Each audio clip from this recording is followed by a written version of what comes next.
Ką bendro turi Puntuko akmuo ir viena kapavietė Helsinkyje? Helsinkio centro vakarinėje dalyje esančios Hietaniemi kapinės yra bene pačios svarbiausios kapinės Suomijoje. Jose palaidota daug svarbių asmenų, tarp kurių net 8 iš 13 Suomijos Respublikos prezidentai. Vienas jų, garsusis Mannerheimas, vadovavęs pasipriešinimui Sovietų Sąjungai žiemos kare.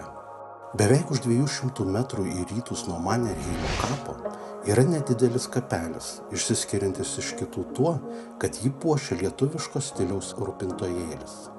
Ir čia palaidotas ne lietuvis, o tikras suomis vardu Aukusti Robert Niemi.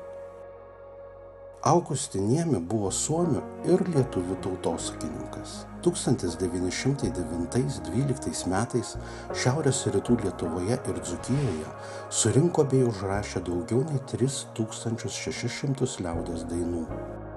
Be kitų daugybės darbų parašė pirmąją lietuvių liaudies dainų rinkimo ir tyrimo istoriją, paskelbė darbų apie suomių ir lietuvių liaudies dainų ryšius, išleido pirmąją lietuvių literatūros istoriją suomių kalba. Yra pripažįstamas didžiulis Niemi įnašas išsaugant lietuviškas sutartines. 1919–20 metais Lietuvos vyriausybės prašymu parengė Lietuvos švietimo reformos projektą, buvo apdovanotas Lietuvos didžiojo kunigaikščio Gedimino ordinu. Šį ordiną Aukusti Niemi anūkas Hanu Niemi perdavė Lietuvos ambasadai Suomijoje, kur jis saugomas iki šiol. Ir tai tik dalelė faktų iš turtingos Niemi biografijos ir jo nuveiktų darbų. Tai ką jo kapas turi bendro su Puntuko akmeniu?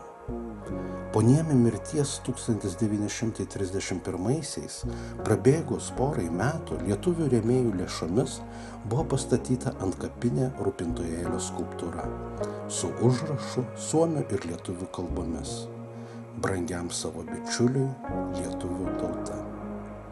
Šios skulptūros autorius Bronius Pundzius, tas pats skulptorius, kuris sukūrė Dariaus ir Girėno bareljefą ant Puntuko akmens.